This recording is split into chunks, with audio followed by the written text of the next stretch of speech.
Guys, we're back. It is the 25-26 season starting Sunday. Liverpool versus, who are they playing? Brentford?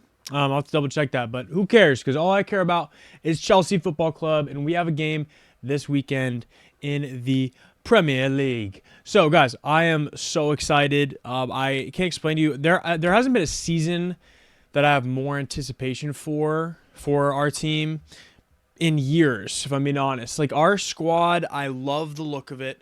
We have such a high ceiling. I would say in the Premier League, we have probably the highest ceiling of any club. We're not the most talented right now, but we have a ceiling unlike any other team. And let me tell you, right now, I think that this Premier League season, points tally-wise, will be much more competitive than many people are giving it credit for. I think that the competition between especially the top four, and then maybe if you want to put in 5-6 teams into that, will be much more vicious and much more cutthroat than it has been in past years. I don't think we're going to have a runaway this year as we have in the past with your Man Cities and your Liverpools. I don't think it's going to be an easy title win for whoever wins. Will it be Chelsea? Well, I predict it'll be Chelsea.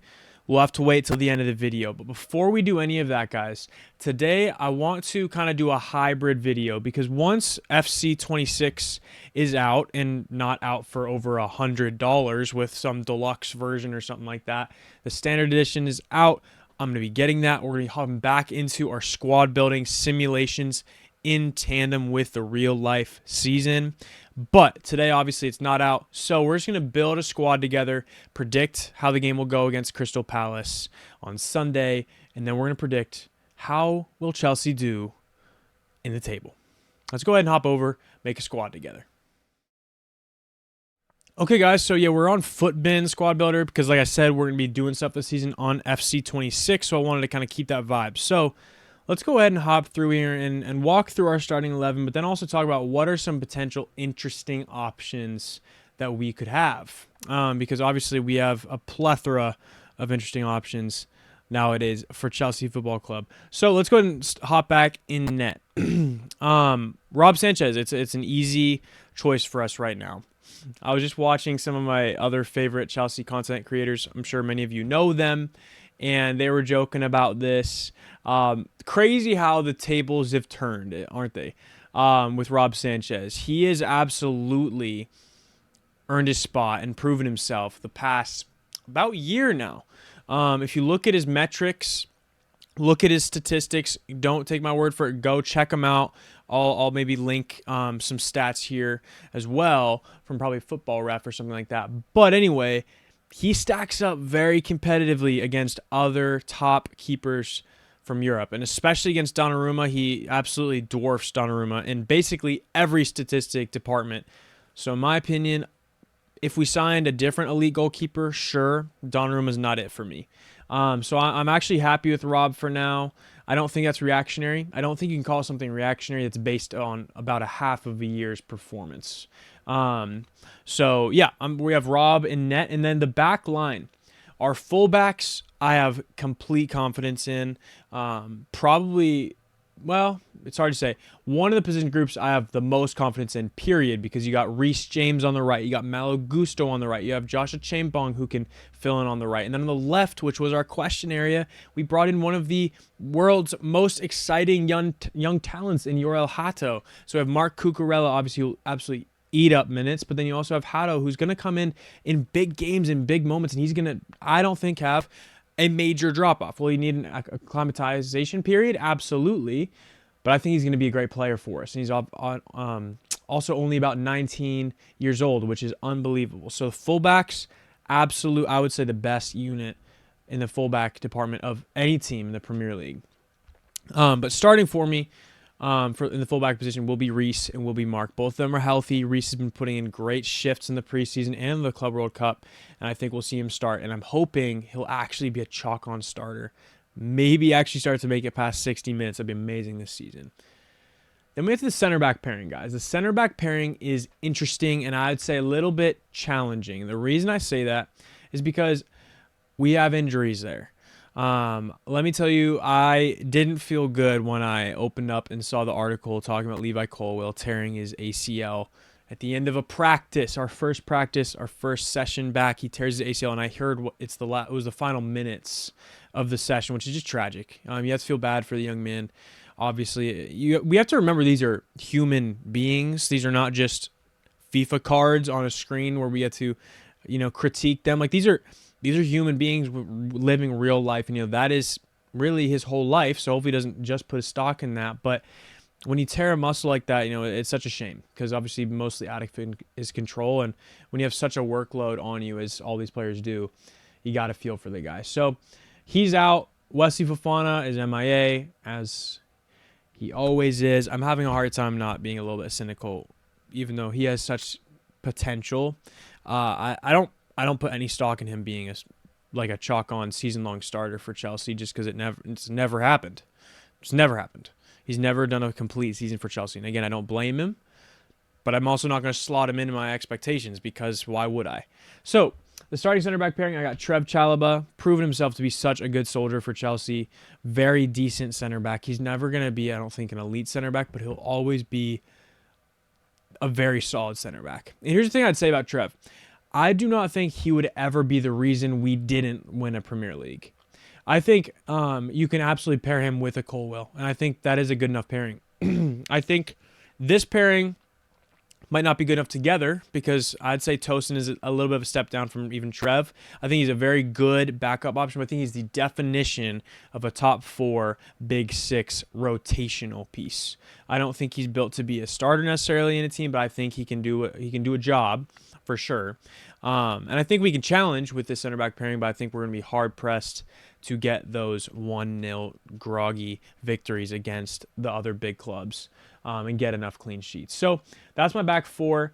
I still have high hopes for them. I think we'll get a lot of clean sheets against the lower sides, but against the higher sides is where I think there might be some difficulty. And I think also we have a little bit of drop off when it comes to our ability to pass through presses with these two guys compared to Levi Colwill, Wesley Fofana. So you could also see Joshua Chimpong probably filling in these positions as well.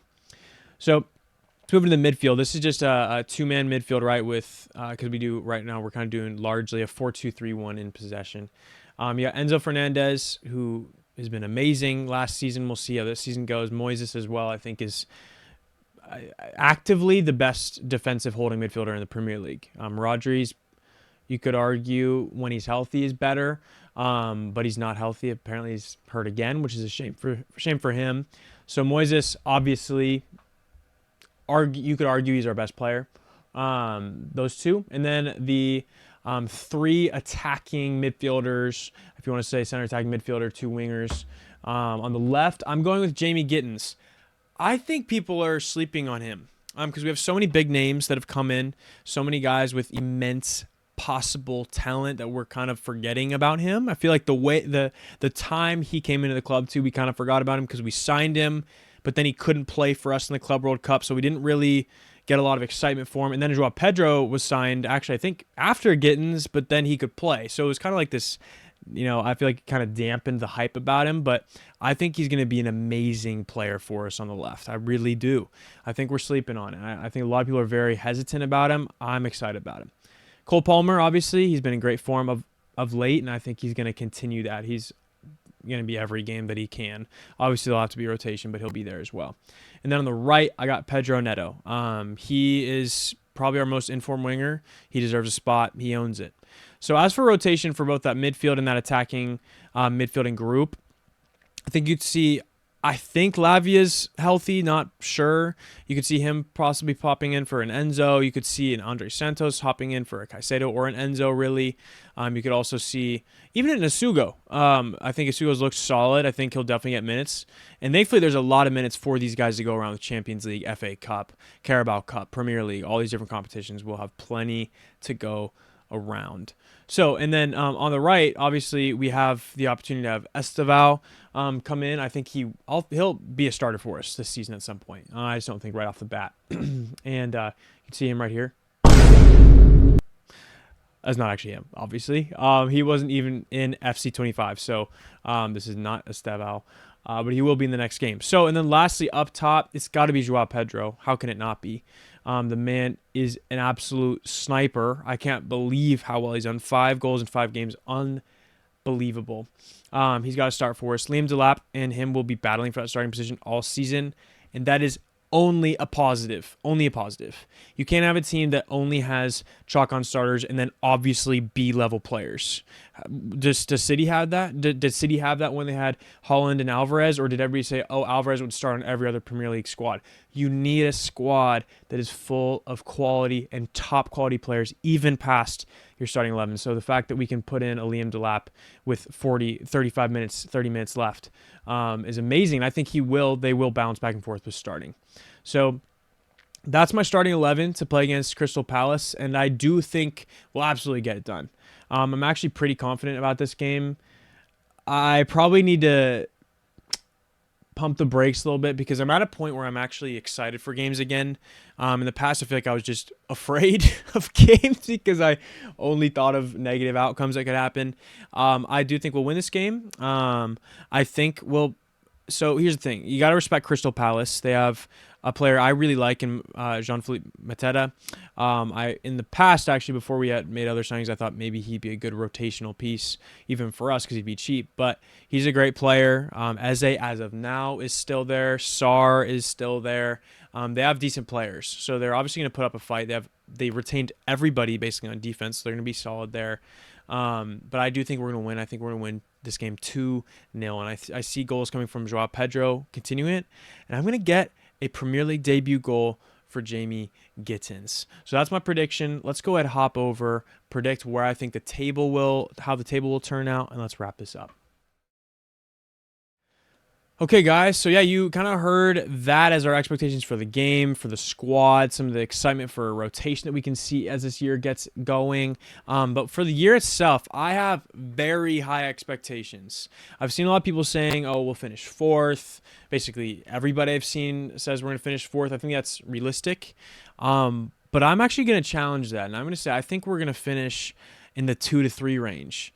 And the reason for that is because I think one of the 3 teams that everyone's chalking on is, oh, for sure better than Chelsea and Liverpool, Arsenal, Man City. One of them, I think we have the potential to be better than. Absolutely. And I'm actually going to say that team will be better than this year is Man City. I'm not convinced by them. I like their signing of Tijani Reinders quite a bit. I'm not convinced that Ryan Cherky is going to translate to the Premier League. I'm still not convinced with their wingers whatsoever. I'm obviously convinced with Holland, but he needs help. And I'm not convinced that they have retooled in the exact right way. I don't think they helped their own defense enough in the areas it needed. They brought in Ait Nouri, who is not a defensive defender, and that's what I think they needed. They already had Gvardiol, who was joint top scorer in defense. I think they needed defense. I think they needed center backs. And they didn't really strengthen those areas as well as I thought they would. So I think we'll finish likely 3rd. I think Liverpool very likely will probably be the champion, retain that title for a year, and then we'll come for it. I hope we'll come for it this year, but definitely next year. And then Arsenal maybe 1 spot above us. But like I said, 2-3 wouldn't surprise me because I do think we're going to be competing with these teams. I don't think it's going to be the type of thing where we look at our schedule and we're like, oh, these are all possible wins except the top 3 teams. Those we won't win. I think we have potential to win all of those games. So again, the top 4, I got Liverpool, then I got Arsenal, then I have Chelsea, then I have City. So anyway, guys, that's going to do it for our video today. I am so excited for the season. I hope you guys are too. Leave your thoughts down below on who you think will be our season opening scorer. Will it be Joao Pedro? Will it be Jamie Gittins? Will it be Cole? Will it be Enzo? Who do you think it will be? And if you haven't yet, go ahead and like this video if you can. It helps get it to more people. Subscribe to the channel if you haven't. And I'll be seeing you guys next week.